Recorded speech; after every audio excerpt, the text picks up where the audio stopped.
പത്മനാഭസ്വാമി ക്ഷേത്രത്തിൽ അത് സ്ഥാപിക്കുന്നതിന് വേണ്ടി കരിങ്കല്ലിൽ ഒരു മാർക്ക് പോലും തറയിലോ ചുവരിലോ ചെയ്യാൻ പാടില്ല.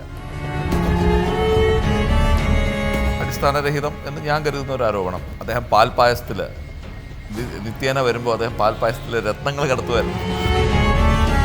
മനസ്സ് പറഞ്ഞു, ചുറ്റും വെള്ളമുണ്ട്, പക്ഷേ കുടിക്കാൻ ഒരു തുള്ളി വെള്ളമില്ല. എനിക്കൊന്ന് ഈ ഇതെല്ലാം പുറത്ത് വന്നതുകൊണ്ട് അനുഭവിക്കുന്ന മുഴുവൻ കോട്ടയ്ക്കാത്ത ജനങ്ങളാണ്. അവർക്ക് വണ്ടി ഓടിക്കുന്നതാകട്ടെ, പടക്കം പൊട്ടിക്കുന്നതാകട്ടെ, ദീപാവലിക്ക് പടക്കം പൊട്ടിക്കാൻ നിവൃത്തിയില്ലാത്ത സാഹചര്യമാണ്. ശ്രീപത്മനാഭസ്വാമി ക്ഷേത്രത്തിൽ സന്നിധിയിൽ അവിടെ കണ്ടെത്തിയത് എന്താണോ അതെല്ലാം ശ്രീപത്മനാഭസ്വാമിയുടേതാണെന്നും അതിൽ മറ്റൊരു ചർച്ചയുടെ ആവശ്യം വരുന്നില്ല എന്നും അദ്ദേഹം അസന്നിഗ്ധമായി പ്രഖ്യാപിക്കുകയുണ്ടായി.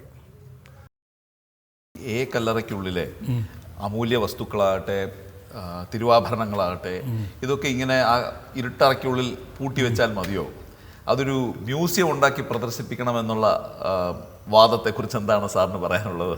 ശരിക്കും പറഞ്ഞാൽ മ്യൂസിയം എന്നുള്ള ഒരു വാക്ക് തന്നെ നമ്മുടെ ശ്രീപത്മനാഭസ്വാമി ക്ഷേത്രവുമായി ബന്ധപ്പെട്ട ആ വാക്ക് ഉപയോഗിക്കുമ്പോൾ തന്നെ നമ്മളൊന്ന് ആലോചിച്ച് നോക്കുക, മ്യൂസിയമാണോ വേണ്ടതെന്നുള്ളത്. ശരിക്കും അത്രയും അമൂല്യമായ ഈ വസ്തുക്കൾ കാണുവാനുള്ള ആകാംക്ഷ തീർച്ചയായിട്ടും ഭക്തർക്കും പൊതുജനങ്ങൾക്കും ഉണ്ടാവുക സ്വാഭാവികമാണ്.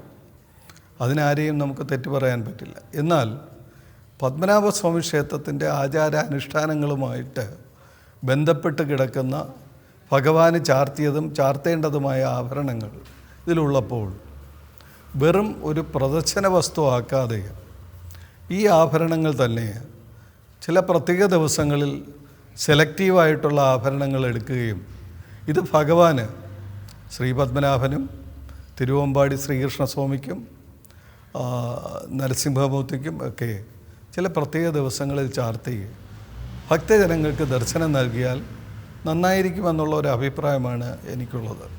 അതെൻ്റെ വ്യക്തിപരമായ അഭിപ്രായമാണ്.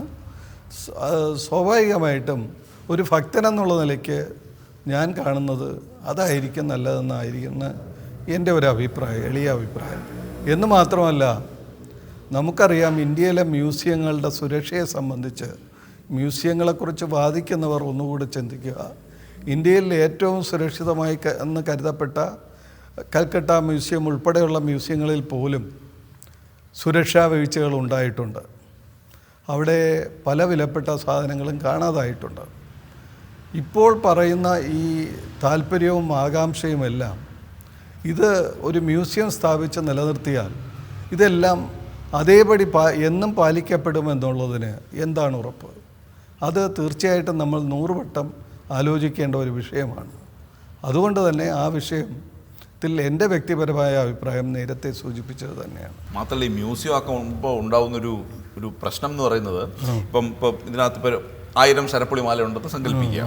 അതിൽ നിന്നൊരു 5 or 10 അല്ലെ മ്യൂസിയത്തിൽ പ്രദർശിപ്പിക്കാനൊക്കെ, ബാക്കി എല്ലാം ഇവിടെ ഉണ്ടാവും. അപ്പം അമ്പലത്തിനും സുരക്ഷ കൊടുക്കണം, മ്യൂസിയത്തിനും സുരക്ഷ കൊടുക്കണം. അപ്പം ഇതിൻ്റെ ആ ചെലവ് മാത്രമല്ല, ഇപ്പോഴേ കോട്ടയ്ക്കകത്തുള്ള ആളുകൾക്ക് ജീവിക്കാൻ പറ്റാത്ത അവസ്ഥയാണ് ഈ സുരക്ഷ കാരണം. ശരിക്കും എനിക്കൊന്ന് ഇതെല്ലാം പുറത്ത് വന്നതുകൊണ്ട് അനുഭവിക്കുന്ന മുഴുവൻ കോട്ടയ്ക്കാത്ത ജനങ്ങളാണ്. അവർക്ക് വണ്ടി ഓടിക്കുന്നതാകട്ടെ, പടക്കം പൊട്ടിക്കുന്നതാകട്ടെ, ദീപാവലിക്ക് പടക്കം പൊട്ടിക്കാൻ നിവൃത്തിയില്ലാത്ത സാഹചര്യമാണ്. അതെ, അത് തീർച്ചയായിട്ടും ശരിയാണ്. നമ്മുടെ വളരെ വർഷങ്ങളായിട്ട് അവിടെ താമസിച്ചു കൊണ്ടിരിക്കുന്ന ആൾക്കാർ അനുഭവിക്കുന്ന ഒരു ദുരിതം തന്നെയാണത്. അവരെല്ലാം ശ്രീപത്മനാഭസ്വാമിയുടെ ഭക്തന്മാരാണെന്ന് കൂടി ഓർക്കണം. അവരുടെ ആ ഭക്തി കൊണ്ട് മാത്രമാണ് അവരും ഈ വിഷയങ്ങളിലെല്ലാം അവരെ അഡ്ജസ്റ്റ് ചെയ്യാൻ തയ്യാറുമാണ്. എന്നാൽ ഒരു കാര്യം ഓർക്കേണ്ടത്, ഇതിനു വേണ്ടി വാദിക്കുന്നവർ പറയും മ്യൂസിയം ഉണ്ടാക്കി കഴിഞ്ഞാൽ അതിൽ നിന്നുള്ള വരുമാനം കൊണ്ട് ബാക്കി കാര്യങ്ങളെല്ലാം ചെയ്യാൻ സാധിക്കുമെന്നുള്ളതാണ് സ്വാഭാവികമായിട്ടും മ്യൂസിയം സ്ഥാപിക്കണം എന്ന് വാദിക്കുന്നവരുടെ ഉദ്ദേശമെന്ന് എനിക്ക് തോന്നുന്നു. അങ്ങനെയാണെങ്കിൽ ഇത് തന്നെ നമുക്ക് വേണമെങ്കിൽ പത്മനാഭസ്വാമിക്കും ഭഗവാനും ശ്രീകൃഷ്ണസ്വാമിക്കും ശ്രീ നരസിംഹമൂർത്തിക്കും ചാർത്തുന്ന ആ പ്രത്യേക ദിവസങ്ങളിൽ ഭക്തർക്ക് അതൊരു വഴിപാട് പോലെയോ എന്തെങ്കിലും ഒരു സംവിധാനം ചെയ്ത് അതിൽ നിന്ന് കൂടുതലായിട്ട് ക്ഷേത്രത്തിന് ഗുണകരമായ കാര്യവും ഭക്തർക്ക് ഇത് കണ്ട് സായുജ്യമടയാനുമുള്ള ഒരു ഭാഗ്യം ലഭിക്കാവുന്ന ഒരു സംവിധാനം ആലോചിക്കാവുന്നതാണ്. അതൊക്കെ ബന്ധപ്പെട്ട അധികൃതർ ആലോചിക്കേണ്ട വിഷയമാണ്. ഈ ജില്ലാ കോടതിയുടെ വിധി കൊട്ടാരത്തിനെതിരെ വന്നപ്പോൾ ആ സമയത്തും സാറ് സജീവമായിട്ടുണ്ട്. തീർച്ചയായിട്ടും. അപ്പോൾ തമ്പുരാൻ്റെ നിർദ്ദേശം അനുസരിച്ച് സാറ് ആരുടെയെങ്കിലും നിയമോപദേശം തേടിയോ ക്ഷേത്രാധികാരി എന്നുള്ള നിലയ്ക്ക്? ആ കാലഘട്ടത്തിൽ നമുക്ക് അറിയാം, നമ്മുടെ ജില്ലാ കോടതിയിൽ ഈ കേസ് നിലനിന്നിരുന്നപ്പോൾ ആ കേസ് കൈകാര്യം ചെയ്തിരുന്നത് ഇവിടുത്തെ പ്രസിദ്ധനായ ഒരു വക്കീലാണ് അത് കൈകാര്യം ചെയ്തിരുന്നത്. പക്ഷേ അതിൽ തമ്പുരാന് നേരിട്ട് അദ്ദേഹവുമായിട്ട് പലപ്പോഴും ആശയവിനിമയം നടത്താൻ സാധിച്ചിരുന്നില്ല. ഈ വക്കീലിന് പുറമേ ഒരു ലീഗൽ അഡ്വൈസർ എന്നുള്ള നിലയ്ക്ക് ഒരു വ്യക്തി കൂടെ ഇതിനിടയ്ക്കുണ്ടായിരുന്നു. അദ്ദേഹത്തിൻ്റെ ഉപദേശമാണ് തമ്പുരാൻ ഈ കേസുകളിലെല്ലാം കേട്ടുകൊണ്ടിരുന്നത്. അപ്പോൾ സ്വാഭാവികമായിട്ടും വക്കീലുമായിട്ട് നേരിട്ട് തമ്പുരാന് വിഷയങ്ങൾ ചർച്ച ചെയ്യാൻ സാധിച്ചിരുന്നില്ല എന്ന് മാത്രമല്ല, ഈ ഉപദേശകൻ പറയുന്ന രീതിയിൽ തമ്പുരാൻ കാര്യങ്ങൾ ചെയ്തുകൊണ്ടിരുന്നു. ഈ ജില്ലാ കോടതിയിൽ നിന്നുള്ള വിധി തീർച്ചയായിട്ടും വളരെ വിഷമകരമായ ഒരു വിധിയുണ്ടായി. അതിലെല്ലാവർക്കും, ബന്ധപ്പെട്ട എല്ലാവർക്കും ദുഃഖമുണ്ടായി. ആ വിധിക്ക് മുമ്പ് ഒരു കാര്യം കൂടെ ഞാൻ സൂചിപ്പിച്ചോട്ടെ. ഈ ജില്ലാ കോടതിയിൽ ഈ കേസ് നിലനിന്നിരുന്ന കാലഘട്ടത്തിൽ ഒരു ദിവസം ഞാൻ കൊട്ടാരത്തിലെത്തുമ്പോൾ തമ്പുരാൻ വളരെ വിഷണ്ണനായിരിക്കുന്നത് ഞാൻ കണ്ടു. വളരെയേറെ തമ്പുരാനെ ഞാൻ അത്തരത്തിൽ കാണാറില്ല. തമ്പുരാൻ എപ്പോഴും വളരെ പ്ലസൻ്റായി, വളരെ സന്തോഷത്തോടുകൂടി എപ്പോഴും ആൾക്കാരെ സ്വീകരിക്കുന്നതിലായാലും ചെല്ലുമ്പോൾ നമ്മോടൊക്കെ കാണിക്കുന്ന, നമ്മൾ വളരെ ഭയഭക്തി ബഹുമാനത്തോടെ നിൽക്കുമ്പോഴും തമ്പുരാൻ വളരെ ലളിതമായ രീതിയിൽ നമ്മളോടൊക്കെ പെരുമാറുന്നതുമൊക്കെ ഇന്നും എൻ്റെ മനസ്സിൽ വളരെ പച്ച പിടിച്ച് നിൽക്കുന്ന കാര്യമാണ്. പക്ഷേ അന്നത്തെ ദിവസം ഞാൻ ചെല്ലുമ്പോൾ തമ്പുരാൻ വളരെ ദുഃഖിതനായിരുന്നു. ഞാനത് തമ്പുരാനോട് ബഹുമാനപൂർവ്വം ചോദിക്കുകയുണ്ടായി, തിരുമനസ് ഇന്ന് എന്താണ് തിരുമനസിന് സംഭവിച്ചത്? അപ്പോൾ തിരുമനസ് പറഞ്ഞു, കുടിക്കാൻ വെള്ളമുണ്ട്, ചുറ്റും വെള്ളമുണ്ട്, പക്ഷേ കുടിക്കാൻ ഒരു തുള്ളി വെള്ളമില്ല. വെള്ളം ആവശ്യം പോലെ ഉണ്ട്, പക്ഷേ കുടിക്കാൻ ഒരു തുള്ളി വെള്ളമില്ല എന്നാണ് തമ്പുരാൻ പറഞ്ഞത്. എന്നിട്ട് തമ്പുരാൻ ആ കേസിൻ്റെ 1-2 പേപ്പറുകൾ എൻ്റെ കയ്യിൽ തന്നു. ഞാനതിൽ നോക്കിയപ്പോൾ ഈ കേസിൽ 7 പേർ കക്ഷി ചേർന്നിരിക്കുന്നു. 7 പേരെന്നല്ല, ചില സംഘടനകളും ചില വ്യക്തികളും കക്ഷി ചേർന്നിട്ടുണ്ട്. ഇവരെല്ലാം ക്ഷേത്രത്തിൻ്റെ എതിരായിട്ടുള്ള കക്ഷി ചേരലാണ് നടത്തിയിരിക്കുന്നത്. അവരുടെ എല്ലാം വാദങ്ങളും തികച്ചും വ്യത്യസ്തവുമാണ്. അപ്പോൾ അതിന് വിഭിന്നമായി തമ്പുരാൻ്റെ വിഷമം അതിനുവേണ്ടി നിൽക്കാൻ ഒരു വ്യക്തി പോലും ഇല്ല എന്നുള്ളതായിരുന്നു എന്നാണ് ഞാൻ മനസ്സിലാക്കിയത്. പിന്നീട് ഞാനത് ആലോചിക്കുകയും ഞാൻ ഈ കേസിൽ 8ാമത്തെ കക്ഷിയായി ചേരുകയും ചെയ്തു. 8ാമത്തെ കക്ഷിയായി ചേരുമ്പോഴും അമ്പലവുമായിട്ട് എനിക്ക് യാതൊരു ബന്ധവുമില്ല. ആ സമയത്ത് തമ്പുരാനുമായിട്ടുള്ള പരിചയവും അടുപ്പവും മാത്രമേ എനിക്കുണ്ടായിരുന്നുള്ളൂ. അങ്ങനെ ഞാനത് എൻ്റെ ഒരു വ്യക്തിപരമായ തീരുമാനമായിട്ട് ഞാൻ എടുത്തു ഇതിൽ 8ാമത്തെ കക്ഷിയായി ചേർന്നു. അപ്പോൾ 8ാമത്തെ കക്ഷിയായി ചേർന്നപ്പോൾ പലരും പറഞ്ഞത് ഇത് 8ാമത്തെ കക്ഷിയായിട്ട് അദ്ദേഹം അവരോടൊപ്പം ചേർന്നിരിക്കുന്നു എന്നുള്ള ഒരു പ്രചാരണമുണ്ടായി. വാസ്തവത്തിൽ അത് വക്കീൽ കൊടുത്ത ഒരു പേപ്പറിൻ്റെ രീതിയിൽ അങ്ങനെയായിരുന്നു. എന്നാൽ എൻ്റെ ശരിക്ക് അഫിഡവിറ്റിലുണ്ടായിരുന്നത് എൻ്റെ അവകാശവാദവും ആവശ്യവും ശ്രീപത്മനാഭ സ്വാമി ക്ഷേത്രം ഇന്നും ഇത്തരത്തിൽ നിലനിൽക്കുന്നതും ഈ ആചാരങ്ങൾക്കൊന്നും ഭംഗം വരാത്തതും തിരുവിതാംകൂർ രാജവംശത്തിൻ്റെ കയ്യിലുള്ള തിരുവിതാംകൂർ രാജവംശത്തിൻ്റെ ഭരണത്തിന് കീഴിലായതുകൊണ്ട് മാത്രമാണ് ഈ ക്ഷേത്രം ഇന്നും പഴയ രീതിയിൽ പരിപാലിക്കപ്പെട്ടു പോകുന്നു എന്നുള്ളതായിരുന്നു എൻ്റെ വാദം. അതിൽ നിന്ന് തന്നെ ഞാൻ ഈ കൊടുത്ത ഭാഗം ഏത് ഭാഗത്താണെന്നുള്ളത് വ്യക്തമാണ്. പലരും പറഞ്ഞു പരത്തിയ രീതിയിലായിരുന്നില്ല അതെന്നുള്ളത് അതൊന്ന് ഓർമ്മിപ്പിക്കാൻ കൂടിയാണ് ഞാനിത് പറയുന്നത്. അഫിഡവിറ്റിൽ അത് ക്ലിയർ ആയിട്ടുണ്ട്. ഇത്തരത്തിലുള്ള നിരവധി വിഷയങ്ങൾ അഫിഡവിറ്റിൽ സൂചിപ്പിച്ചിട്ടുമുണ്ട്. ഈ കേസിൻ്റെ സ്വാഭാവികമായിട്ടും വിധി വന്നപ്പോൾ തമ്പുരാൻ വളരെ വിഷണ്ണനായിരുന്നു. അപ്പോൾ അടുത്ത വഴി എന്താണെന്ന് വെച്ചാൽ ഹൈക്കോടതിയിൽ പോവുക എന്നുള്ളത് മാത്രമായിരുന്നു. സ്വാഭാവികമായും ഹൈക്കോടതിയെ സമീപിക്കുക എന്നുള്ളത്. അതിനെക്കുറിച്ച് നിരവധി ചർച്ചകൾ നടന്നു. അക്കൂട്ടത്തിൽ തമ്പുരാനോട് സംസാരിക്കാനുള്ള ഭാഗ്യം എനിക്കും പരേതനായ അഡ്വക്കേറ്റ് നീലകണ്ഠ ശർമ്മ ഇവിടെ തിരുവനന്തപുരത്തെ വളരെ പ്രസിദ്ധനായ ഒരു വക്കീലാണ്. അപ്പോൾ ശർമ്മയും ഞാനും തമ്പുരാനുമായിട്ട് സംസാരിക്കുകയും നമുക്ക് അവിടെ നല്ലൊരു അഡ്വക്കേറ്റിനെ വയ്ക്കുന്നതായിരിക്കും നല്ലതെന്ന് പറയുകയും ചെയ്തു ഹൈക്കോർട്ടിൽ. അതിനു മുമ്പായി തമ്പുരാനോട് ഒരാവശ്യം കൂടെ പറഞ്ഞു. അതായത് ഇതിൽ ഒരു ഉപദേശം തേടിയിട്ട് മുന്നോട്ട് പോകുന്നതായിരിക്കും നിയമോപദേശം. അങ്ങനെ തമ്പുരാൻ അത് ആരായിരിക്കും നല്ലതെന്ന് ഞങ്ങൾ ചർച്ച ചെയ്തപ്പോൾ റിട്ടയേർഡ് സുപ്രീം കോടതി ജഡ്ജി ശ്രീ പരിപൂർണ സ്വാമിയുമായി ബന്ധപ്പെട്ട് ഈ കേസിൽ അദ്ദേഹത്തിൻ്റെ ഉപദേശം തേടുന്നത് നല്ലതായിരിക്കുമെന്നുള്ള ഒരു അഭിപ്രായ രൂപീകരണം ഉണ്ടാകുകയും അതിൻ്റെ അടിസ്ഥാനത്തിൽ പരിപൂർണ സ്വാമിയെ കാണുവാൻ ഞങ്ങൾ രണ്ടുപേർ അദ്ദേഹത്തെ കാണുവാൻ പോവുകയുണ്ട്. ഞങ്ങളിന്ന് തമ്പുരാനും സാറോ? അല്ല, തമ്പുരാനല്ല, ഞാനും മറ്റൊരു വ്യക്തിയും കൂടെ പോവുകയും ചെയ്തു. അങ്ങനെ പോയി അവിടെ അന്ന് എൻ്റെ കൂടെ വന്ന് വർക്കല ജനാർദ്ദനൻ പോറ്റിയാണ്. വർക്കല പഴയ മേൽശാന്തി ജനാർദ്ദനൻ പോറ്റിയും ഞാനും കൂടിയാണ് പരിപൂർണ സ്വാമിയെ കാണാൻ പോകുന്നത്. പരിപൂർണ സ്വാമിയെ കാണുകയും അദ്ദേഹം ഈ കേസിൻ്റെ വളരെ സീരിയസ് ആയ വിഷയങ്ങൾ പറയുകയും ഇത് നല്ലൊരു വക്കീൽ തന്നെ ഈ കേസ് ബാധിച്ചെങ്കിൽ മാത്രമേ ഇതിൽ നിങ്ങൾക്ക് എന്തെങ്കിലും റിലാക്സേഷൻ കിട്ടൂ എന്നുള്ള അഭിപ്രായമായിരുന്നു ശ്രീ പരിപൂർണ സ്വാമിക്കുണ്ടായിരുന്നു. അങ്ങനെ അദ്ദേഹത്തിൻ്റെ അഭിപ്രായം മാനിച്ച് അദ്ദേഹം തന്നെ ഒരു ഉപദേശം നൽകി സുപ്രീം കോടതിയിലെ സീനിയറായ അഡ്വക്കേറ്റ് ശ്രീ പരാശരൻ സാറിനെ അദ്ദേഹം തന്നെ ഫോണിൽ ബന്ധപ്പെടുകയും അദ്ദേഹത്തെ നേരിൽ കാണുകയും ചെയ്യാൻ ഉപദേശിക്കുകയുണ്ടായി. അതിൻ്റെ അടിസ്ഥാനത്തിൽ ഞാനും അഡ്വക്കേറ്റ് ശർമ്മയും ചെന്നൈയിൽ പോയി പരാശരൻ സാറിനെ കാണുകയും അദ്ദേഹവും അദ്ദേഹത്തിൻ്റെ മകനും ഈ കേസിനെക്കുറിച്ച് അന്ന് മണിക്കൂറുകളോളം ഇരുന്ന് അദ്ദേഹം അത് പഠിക്കുകയും തമ്പുരാനുമായി ഫോണിൽ സംസാരിക്കുകയും ചെയ്തതിൻ്റെ അടിസ്ഥാനത്തിൽ പരാശരൻ സാർ ഈ കേസ് ഇവിടെ എറണാകുളത്ത് നല്ലൊരു അഡ്വക്കേറ്റിനെ വച്ച് വാദിക്കാമെന്നും അതിൻ്റെ പ്രധാന സിറ്റിങ്ങിലെല്ലാം അദ്ദേഹത്തിൻ്റെ സാന്നിധ്യം ഉണ്ടാകുമെന്നും അദ്ദേഹം പറഞ്ഞു.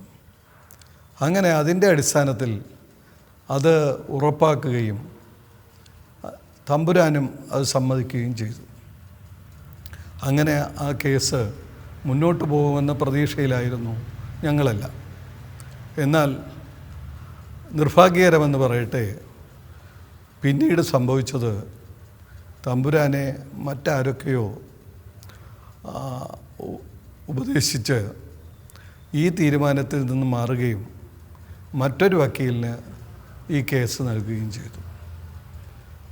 അതിൻ്റെ നിന്നുണ്ടായ ഫലങ്ങളെല്ലാം നമുക്കെല്ലാം അറിയാവുന്നതാണ്. ഈ കല്ലറയിലെ കണക്കെടുപ്പിൻ്റെ വിവരങ്ങൾ മാധ്യമങ്ങളിൽ വന്നതോടെ ഭക്തരുടെ ഇടയിൽ ഒരു ഭീതിന്നോ ഒരു പരിഭ്രാന്തി പടർന്നു.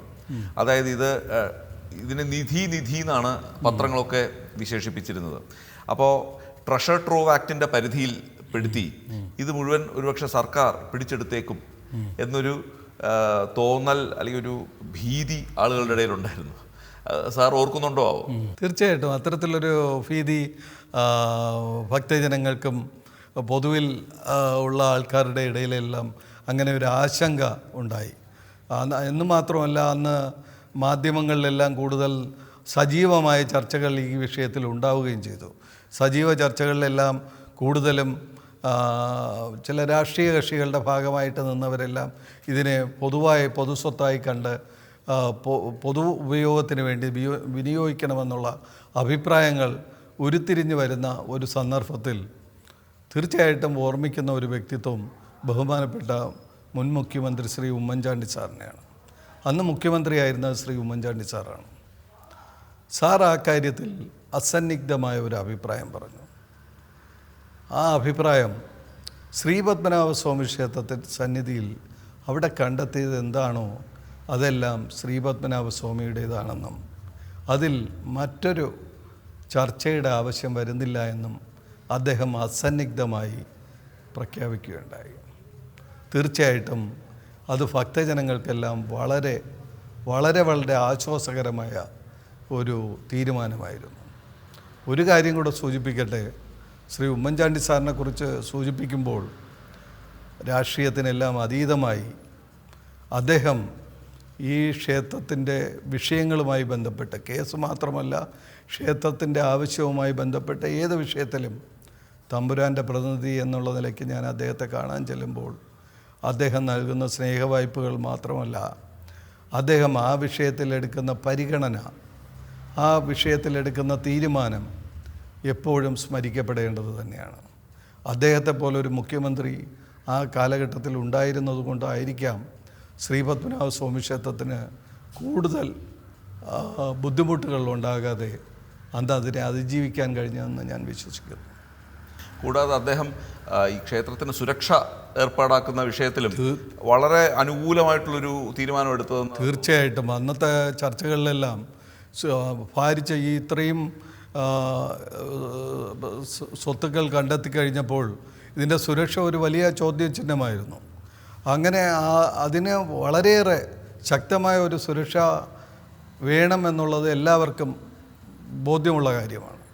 അപ്പോൾ അത് സർക്കാരിൻ്റെ ഭാഗത്തു നിന്ന് അത്രയും വേണ്ട സുരക്ഷ എന്താണോ അത് ചെയ്യുമെന്നും അത് ചെയ്യാൻ തയ്യാറാകുകയും അതിന് ഒരു നയാ പൈസ പോലും ശ്രീ പത്മനാഭസ്വാമി ക്ഷേത്രത്തിൻ്റേതായി അദ്ദേഹം പ്രതീക്ഷിക്കുന്നില്ല എന്നും അത് കേരള സർക്കാരിൻ്റെ വകയായിട്ട് കേരള സർക്കാർ അതിന് വരുന്ന ചിലവുകളെല്ലാം വഹിക്കുമെന്നും അദ്ദേഹം പറയുകയും അത് നടപ്പാക്കുകയും ചെയ്തു.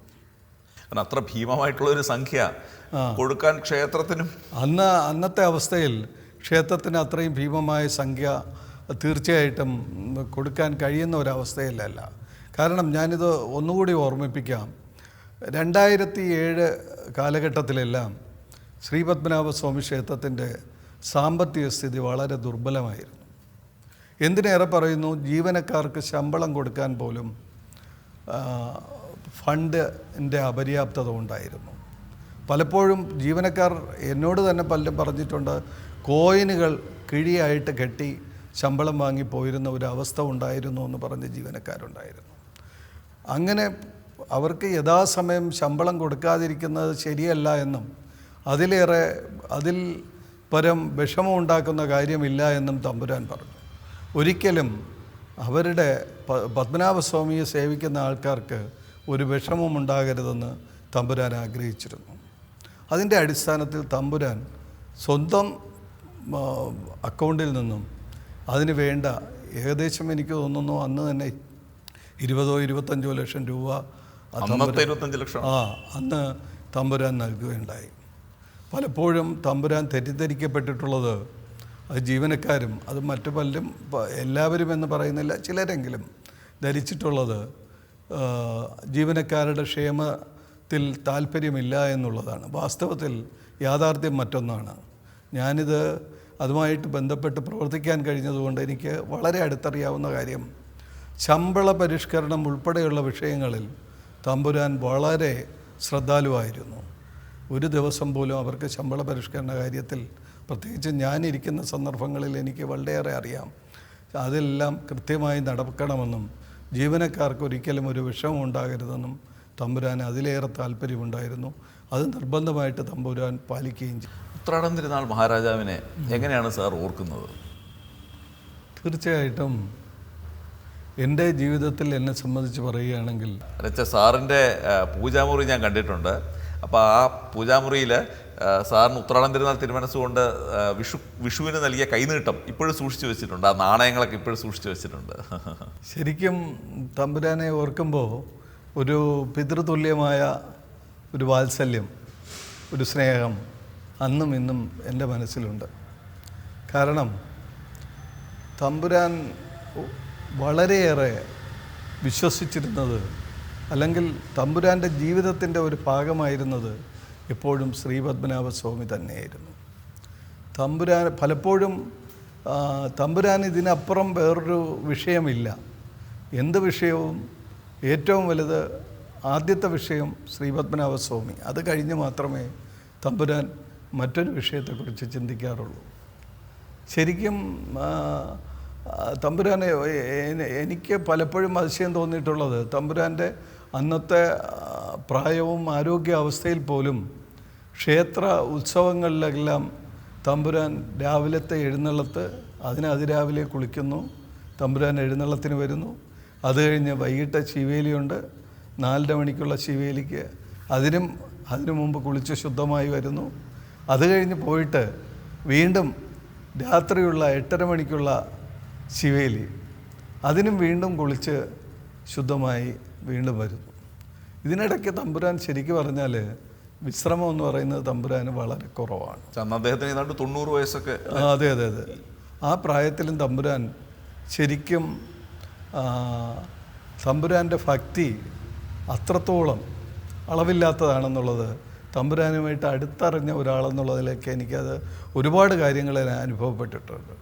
അപ്പോൾ ഒരു ദിവസം ഞാൻ തമ്പുരാനോട് ചോദിച്ചു, തമ്പുരാൻ നിത്യവും ഇവിടെ ഉണ്ടെങ്കിൽ തമ്പുരാൻ നിത്യവും അമ്പലത്തിൽ പോകാറുണ്ടല്ലോ, തമ്പുരാൻ സ്ഥലത്തില്ലെങ്കിൽ എന്താണ് ചെയ്യുന്നതെന്ന് ചോദിച്ചു. തമ്പുരാൻ പറഞ്ഞു, എനിക്ക് ശ്രീപത്മനാഭസ്വാമിയുടെ ദർശനം ഇല്ലാത്ത ഒരു ദിവസം ചിന്തിക്കാൻ കഴിയില്ല.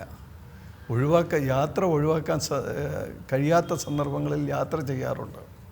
അതിനുവേണ്ടി തമ്പുരാൻ വിഗ്രഹവും തുളസിയില പോലുള്ള ഈ വെള്ളിയിൽ തീർത്ത തുളസിയില ഇതെല്ലാം കയ്യിൽ കരുതിയിരുന്നു. ഒരു തേവാരമായിട്ട് അതെല്ലാം കരുതിയിരുന്നു. തമ്പുരാൻ ഇതെല്ലാം യാത്രാവേളകളിലും ഇതെല്ലാം ഏത് സ്ഥലത്താണോ എത്തുന്നത് അവിടെയെല്ലാം ചെന്ന് വെച്ച് പൂജ, എത്ര തിരക്കുള്ള ദിവസങ്ങളിലാണെങ്കിലും തമ്പുരാൻ അത് മുടക്കാറില്ല. എന്ന് മാത്രമല്ല, തമ്പുരാൻ ഒരുപക്ഷെ രാവിലെ ആ ദർശന സമയത്ത് തമ്പുരാൻ വിമാനത്തിലാണെങ്കിൽ തമ്പുരാൻ പറയുന്നത്, ഞാനപ്പോൾ മാനസ പൂജ ചെയ്യുമെന്നാണ്. മനസ്സുകൊണ്ട് ക്ഷേത്രത്തിലെത്തുന്നതും ഭഗവാനെ കാണുന്നതും ദർശിക്കുന്നതുമെല്ലാം തമ്പുരാൻ മനസ്സിൽ കാണും. എത്രത്തോളം തമ്പുരാന് ഭക്തി തമ്പുരാൻ്റെ ഉള്ളിൽ അലിഞ്ഞു ചേർന്നിരുന്നു. അത് ഒരിക്കലും നമുക്ക് തമ്പുരാൻ്റെ ഭക്തിയെക്കുറിച്ച് നമുക്കൊരിക്കലും അതിലൊരു കളങ്കം ആർക്കും ആരോപിക്കാൻ പറ്റില്ല. അതുപോലെ തന്നെ ക്ഷേത്രത്തിന് വേണ്ടി നടത്തുന്ന പ്രവൃത്തികൾ, എന്ത് സത്പ്രവൃത്തികളും ചെയ്യുന്നതിനും തമ്പുരാൻ ഒരുക്കമാണ്. പക്ഷേ ഒരു കാര്യം, ക്ഷേത്രതന്ത്രിയുടെ അനുവാദത്തോടു കൂടി മാത്രമേ അവിടെ ആ കരിങ്കൽ പാളികളിൽ ഒരു ചെറിയ അടയാളപ്പെടുത്തുവാൻ പോലും പാടില്ല എന്ന് തമ്പുരാന് നിർബന്ധമുണ്ടായിരുന്നു. അതിനൊരു ഉദാഹരണം, നരസിംഹമൂർത്തിയുടെ നടയിൽ ദർശനത്തിന് എത്തുന്നവർക്കെല്ലാം സ്വാഭാവികമായിട്ടും ദർശനം ലഭിക്കുന്നത് എല്ലാവരും ഒത്തുകൂടി കമിഴ്ന്ന് പുറകിൽ നിൽക്കുന്നവർക്ക് ദർശനം കിട്ടാത്ത അവസ്ഥയിലാണ് പലപ്പോഴും കൂട്ടം കൂടി. അത് പുറകെ നിൽക്കുന്നവർക്ക് തൊഴാൻ പറ്റാത്ത ഒരു അവസ്ഥയുണ്ടായിരുന്നു. പ്രത്യേകിച്ച് ഈ പ്രസാദം വാങ്ങാനായിട്ട് എല്ലാവരും കൂടെ. അങ്ങനെ വരുമ്പോൾ പുറകിൽ നിൽക്കുന്നവർക്ക് വിഗ്രഹം കണ്ടു തൊഴുത് പ്രാർത്ഥിക്കാൻ കഴിയാത്തൊരവസ്ഥയുണ്ടായിരുന്നു. അങ്ങനെ ആ വിഷയം തമ്പുരാൻ്റെ ശ്രദ്ധയിൽപ്പെടുത്തുകയും തമ്പുരാൻ പറഞ്ഞു, അവിടെ എന്ത് ചെയ്യാൻ സാധിക്കും എന്നുള്ള ഒരു വിഷയമാണ്. അപ്പോൾ സ്വാഭാവികമായിട്ടും എൻ്റെ മനസ്സിൽ തോന്നിയ ഒരു വിഷയം, 2 സൈഡിലും സാധാരണ അമ്പലങ്ങളിൽ കാണിക്കുന്ന പോലുള്ള 2 റെയിലുകൾ സ്ഥാപിച്ച് അതിൻ്റെ 2 ഭാഗത്തുമായിട്ട് ഭക്തജനങ്ങൾ നിന്ന് ചെയ്യുക എന്നുള്ളതായിരുന്നു. അപ്പോൾ തമ്പുരാൻ പറഞ്ഞു, അത് ശരിയായിരിക്കാം, പക്ഷേ പത്മനാഭസ്വാമി ക്ഷേത്രത്തിൽ അത് സ്ഥാപിക്കുന്നതിന് വേണ്ടി കരിങ്കല്ലിൽ ഒരു മാർക്ക് പോലും തറയിലോ ചുവരിലോ ചെയ്യാൻ പാടില്ല എന്ന് പറഞ്ഞു. അല്ലാതെ അത് ചെയ്യാൻ സാധിക്കുമോ? എങ്കിലാകാം. അതും തന്ത്രിയുടെ അനുവാദത്തോടു കൂടി. തന്ത്രി അനുവദിക്കുന്നെങ്കിൽ അത് ചെയ്യാം, ഇല്ലാതെ തമ്പുരാൻ്റെ മാത്രം അനുവാദത്തിൽ അത് ചെയ്യാൻ പറ്റില്ല. അങ്ങനെ അന്ന് തന്ത്രി നമ്മെ വിട്ടുപിരിഞ്ഞ ശ്രീ തരണനല്ലൂർ പരമേശ്വരൻ നമ്പൂതിരിപ്പാടായിരുന്നു. തിരുമനസ്സിനോട് ഞാൻ ചോദിച്ചു. തിരുമേനി പറഞ്ഞു, തിരുമനസ് പറഞ്ഞതുപോലെ അതിനെ ഡാമേജ് ഇല്ലാത്ത രീതിയിൽ ചെയ്യുന്നതിന് കുഴപ്പമില്ല എന്ന് പറഞ്ഞു. അങ്ങനെ ഞങ്ങൾ പലരെയും തമ്പുരാൻ്റെ പരിചയത്തിൽ തന്നെയുള്ള പല എഞ്ചിനീയറിംഗ് ബസ്സുകാരെയൊക്കെ ബന്ധപ്പെട്ടു. ലാസ്റ്റിൽ അതിൽ ആ തൂണുകളെല്ലാം ഇരുമ്പ് ബ്ലോക്കുകൾ വെച്ച് തൂണുകൾ അവിടെ സ്ഥാപിക്കുകയും എന്നിട്ട് അത് മറിഞ്ഞു പോകാതിരിക്കാൻ വേണ്ടി അതിൽ നിന്ന് പ്ലേറ്റുകൾ, കമ്പി പ്ലേറ്റുകൾ ആൾക്കാർക്ക് തടസ്സമില്ലാത്ത രീതിയിൽ തറയിൽ കൂടെ വന്ന് ഈ കരിങ്കൽ തൂണുകളിൽ അത് ബന്ധിപ്പിക്കുകയും ചെയ്ത് അങ്ങനെ അവിടെ അത് തുറന്നിട്ടില്ല. ഒരു കരിങ്കൽ പാളിയിൽ പോലും ഒരു പോറൽ പോലും ഉണ്ടാക്കാതെ അന്നത് സ്ഥാപിക്കാൻ സാധിച്ചു. അത് ഭക്തജനങ്ങൾ അത് കഴിഞ്ഞ് വരുമ്പോൾ അത് അവർക്കെല്ലാം വളരെ ആശ്വാസമായിരുന്നു. ഒരുപാട് പേർ അത് വളരെ നല്ല കാര്യമായിട്ട് അതെന്ന് പറയുകയാണ്. അല്ല, ഞാനും അനുഭവസ്ഥനാണ്. കാരണം അവിടെ തൊഴാൻ വലിയ ബുദ്ധിമുട്ടായിരുന്നു ഈ ആളുകൾ കൂട്ടം കൂടി നിൽക്കുമ്പോഴേ. ഇതാകുമ്പം ദേവനെ കാണാം. മറ്റേ ബാക്കി നിൽക്കുമ്പോൾ പ്രത്യേകിച്ച് പൊക്കം കുറഞ്ഞവരാണെങ്കിൽ തീരെ കാണാൻ പറ്റും. അതുപോലെ തന്നെ തമ്പുരാൻ ശരിക്കും പറഞ്ഞാൽ നേരത്തെ ഞാൻ സൂചിപ്പിച്ചതുപോലെ ക്ഷേത്രത്തിൻ്റെ സാമ്പത്തിക സ്ഥിതി വളരെ മോശമായിരുന്നു. ക്ഷേത്രം മുന്നോട്ട് കൊണ്ടുപോവുക, ചെലവുകൾ ദൈനംദിനം വർദ്ധിക്കുന്നു, അതിനുള്ള വരുമാനമില്ല. അപ്പോൾ സ്വാഭാവികമായിട്ടും തമ്പുരാൻ പറഞ്ഞത് ഭക്തജനങ്ങൾക്കൊന്നും വലിയ ഭാരമുണ്ടാക്കാത്ത രീതിയിൽ എങ്ങനെ ക്ഷേത്ര വരുമാനം വർദ്ധിക്കാം, എല്ലാത്തിലും തമ്പുരാൻ ഒരു പ്രത്യേക ശ്രദ്ധയുണ്ടായിരുന്നു. അത് ഭക്തജനങ്ങളുടെ കാര്യമാവട്ടെ, ക്ഷേത്ര ജീവനക്കാരുടെ കാര്യമാവട്ടെ, അതിലെല്ലാം തികച്ചും തമ്പുരാന് വ്യക്തമായ ഒരു ധാരണയുണ്ടായിരുന്നു. അപ്പോൾ ഭക്തജനങ്ങളുടെ കാര്യത്തിൽ അവർക്ക് ഭാരിച്ച ഒരു വഴിപാട് എന്തെങ്കിലും റേറ്റ് കൂട്ടുക, അത് ആർക്കും ചെയ്യാവുന്ന ഒരു കാര്യമാണ്. ഏത് ഭരണാധികാരിക്കും വരുമാനം കുറയുമ്പോൾ ഉടൻ തന്നെ ഇന്ന വഴിപാടുകൾ കൂട്ടുക, അതാണ് സ്വാഭാവികമായിട്ട് എല്ലായിടത്തും നടന്നു വരുന്നത്.